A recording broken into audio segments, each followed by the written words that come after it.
প্রলয়পত্তনে রাজার অধীনে রাজ্যবাসী বেশ সুখী শান্তিতেই আছে। রাজার একটাই আক্ষেপ, তার কোনো রানী ছিল না। সেই উদ্দেশ্যে তিনি তার দূতকে ডেকে পাঠান। সেই মতো রাজদূত রাজসভায় এসে হাজির হয়। মহারাজের জয় হোক। এসেছো রাজদূত? মহারাজ, আপনি ডেকে পাঠিয়েছিলেন? হ্যাঁ, রাজ্যে যে রানী আনতে হবে রাজদূত, রাজকন্যার সন্ধান যে তোমাকেই করতে হবে। অঙ্গ, বঙ্গ, কলিঙ্গ, কৌশল, কাঞ্চি কোথাও বাদ দিও না, খোঁজ লাগাও। যথা আজ্ঞা মহারাজ।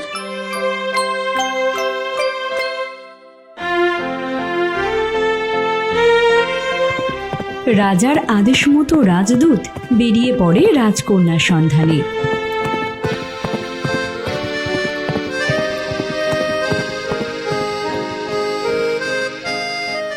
মহারাজের জয় হোক। কোনো সুসংবাদ কি আনতে পেরেছো রাজদূত?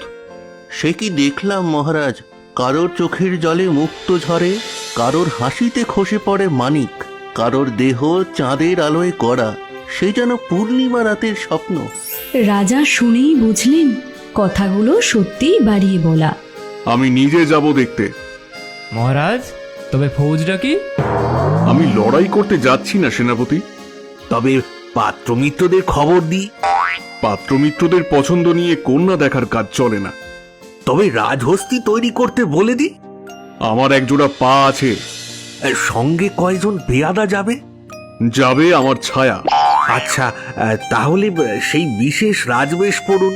চুনি, পান্না, হার, মানিক লাগানো মুকুট, হিরে লাগানো মুকুট, হিরে লাগানো কাকন আর গজমতির কানবালা। আমি তো রাজার সঙ্গ সেজেই থাকি, এবার সাজবো সন্ন্যাসী। সন্ন্যাসী? হ্যাঁ হ্যাঁ, সন্ন্যাসী।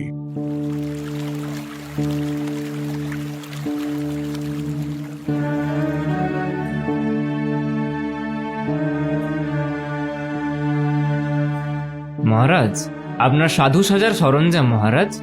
এখানে রেখে যাও। এরপর মহারাজ তার সাধু সাজ শুরু করেন।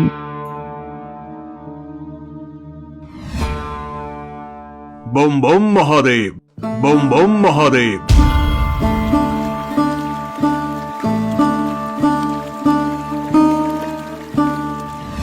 এরপর দেশে দেশে রটে গেল বাবা পিনাকিশ্বরে নেমে আসছেন হিমালয়ের গুহা থেকে। তার 125 বছরের তপস্যা সমাপ্ত হয়েছে। তিনি প্রথমে গেলেন অঙ্গদেশ।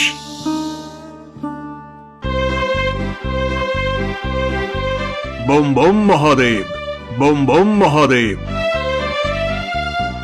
বাবা, আশীর্বাদ করুন বাবা আমাদের, আমরা যেন খেয়ে পরে বেঁচে থাকতে পারি বাবা। বম বম মহাদেব, তথাস্তু। জয় বাবা পিনাকিশ্বরের জয়। জয় বাবা পিনাকেশ্বরের জয়, জয় জয় বাবা পিনাকেশ্বরের জয়। প্রণাম সাধু বাবা, আপনাকে একটু আমার সঙ্গে রাজমহলে যেতে হবে। আমাদের নগরে আপনি এসেছেন জানতে পেরে রাজকন্যা আপনার সাথে দেখা করতে চেয়েছেন।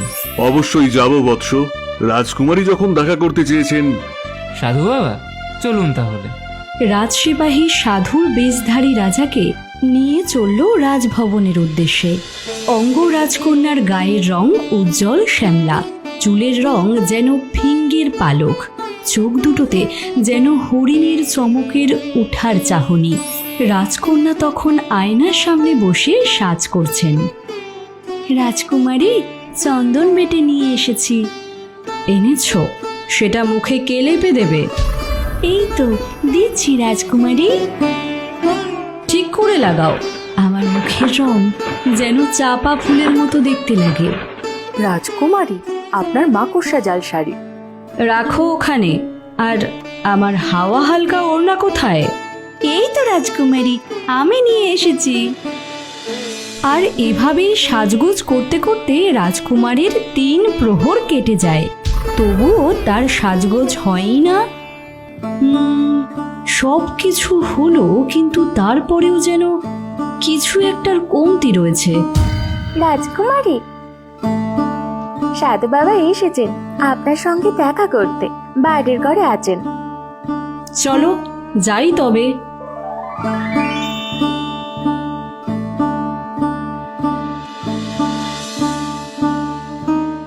প্রণাম সাধু বাবা।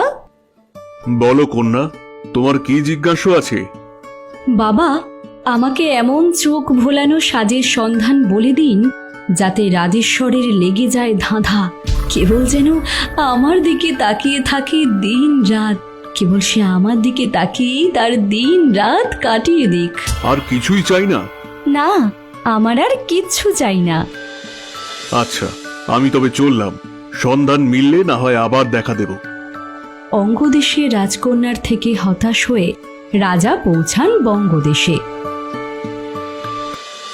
বঙ্গদেশের রাজকন্যাও সাধু বাবার নাম ডাক শুনে প্রাসাদের অন্দরমহলে তাকে ডেকে পাঠান।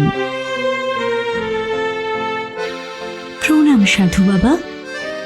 সাধু বাবা, আমায় এমন কষ্ট দাও যাতে আমার দুঃখের কথা শুনে রাজেশ্বরের কান ভরে যায়, মাথা ঘুরে যায়, মন তোলা হয়ে যায়।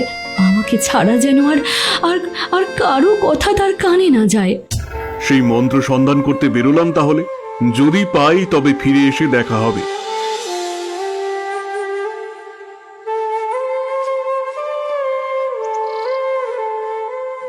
কাঞ্চি জয় করে সেনাপতি মহিষের মাথা হেট করে দিতে পারলেই আমার শান্তি। আর কৌশলের গুমরও আমার সহ্য হয় না। জানিস, আমি তো মাঝে মাঝে কল্পনা করি কৌশলের রাজলক্ষ্মীকে বাঁধি বানিয়ে আমার পায়ে তেল মালিশ করাচ্ছি। রাজকুমারী, খবর শুনেছেন? নগরে এক সন্ন্যাসী এসেছেন সেই হিমালয় থেকে, তার 125 বছরের তপস্যা শেষ করে। সর্বজ্ঞানের অধিকারী সে। তাহলে তো একবার কথা বলতে হয় বই কি। যা, গিয়ে ডাক পাঠা।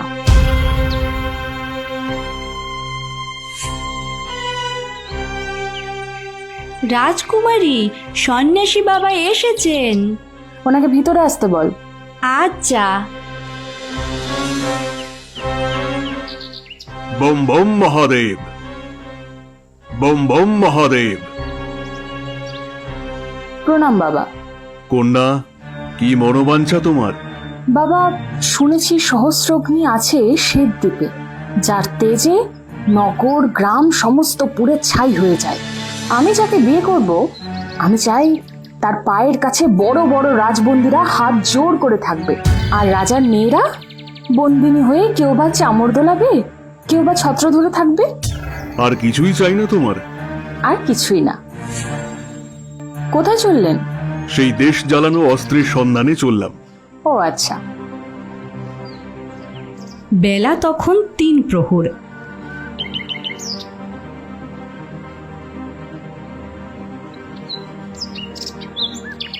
সাধুর বেশধারী রাজা চলতে চলতে এসে পৌঁছায় বনে।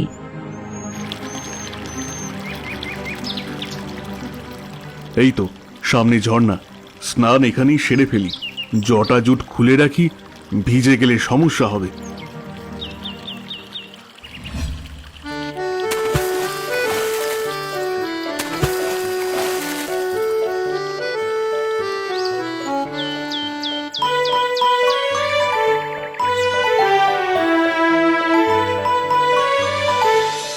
সারা নগরী ঘুরে ঘুরে শরীরটা বড় ক্লান্ত হয়ে পড়েছে, আর স্নানের পর খিদেটাও বেড়ে গেছে। যাই, দেখি সামনে কোনো বসতি আছে কিনা। ওই তো কুটির দেখা যাচ্ছে। এক মেয়ে রান্না করছে মনে হচ্ছে। যাই, ওখানেই যাই। রাজা কুটিরের সামনে এসে মেয়েটাকে ভালোভাবে দেখতে পায়। মেয়েটির চোখ দুটো ভোমরার মতো কালো। স্নান করে সে ভিজে চুল পিঠে মেলে দিয়েছে এমনভাবে ঠিক যেন বাদল শেষের রাত্রি। তার কানে ধানের শীষ, আর পরনের কাপড় দাগ পড়া। বড় খিদে পেয়েছে, একটু খাবার হবে? নিশ্চয়ই হবে, একটু সবুর করুন, আমি অন্ন চড়িয়েছি, আর কিছুক্ষণের মধ্যেই তৈরি হয়ে যাবে। এই অসময়ে রান্না চড়িয়েছ যে? বনে ছাগল চড়িয়ে মধু সংগ্রহ করে তারপর কাঠ কুড়িয়ে এনেছি। সময় পাইনি, রাজবাড়িতে মধুর যোগান দিই আমি।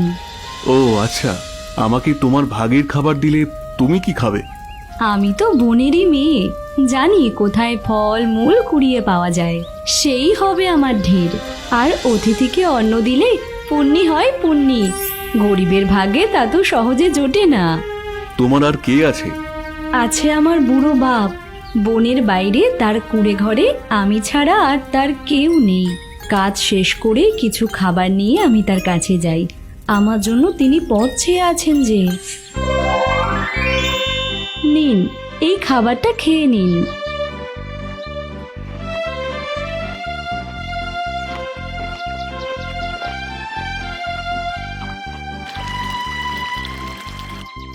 আহ, খুব তৃপ্তি হলো। তবে আমি যাই, বাবাকে খাবার দিয়ে আসি। তুমি অন্ন নিয়ে চলো, আর আমাকে দেখিয়ে দাও সেই সব ফলমূল যা তুমি নিজে জড়ো করে খাও। না না, আমার আমার যে অপরাধ হবে। তুমি দেবতার আশীর্বাদ পাবে, তোমার কোনো ভয় নেই। আমাকে পথ দেখিয়ে নিয়ে চলো।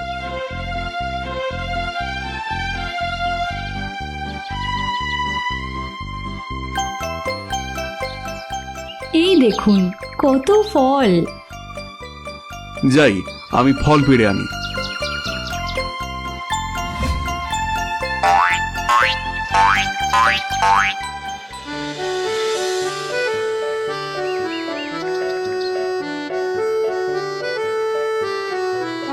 মা, আজকে এত দেরি হলো? বাবা, তোমার ঘরে অতিথি এনেছি। আমার গরিবের ঘর, কি দিয়ে আমি অতিথি সেবা করব? আমি তো আর কিছুই চাই না, পেয়েছি কন্যার হাতে সেবা। আমি আজ বিদায় নিলাম, আর একদিন আসবো। এই ঘটনার পর 7 দিন 7 রাত্রি চলে গেল। এবার রাজা এলো তার রাজবেশে। রাজা রথ থেকে নেমে জঙ্গলের মধ্যে মেয়েটির বাবার কুটিরে এসে হাজির হয়। মেয়েটির বাবা তখন কুটির মেরামতির কাজ করছিলেন। রাজা দেখে নেমে আসে। আপনি? আমি বিজয়পত্তনের রাজা। রানী খুঁজতে বেরিয়েছিলাম দেশ বিদেশে। এতদিন পর পেয়েছি। যদি আপনি আমায় দান করেন, আর কন্যা যদি রাজি থাকে। তার মেয়ের জন্য রাজার সম্বন্ধ এসেছে শুনে বৃদ্ধের চোখ জলে ভরে গেল। বৃদ্ধ তার সম্মতি জানায়। রাজহস্তি এসে বনের বাইরে দাঁড়ায়। কাঠকুড়ানি মেয়েকে পাশে নিয়ে হস্তিতে চড়ে রাজা রওনা হন তার রাজধানীর উদ্দেশ্যে।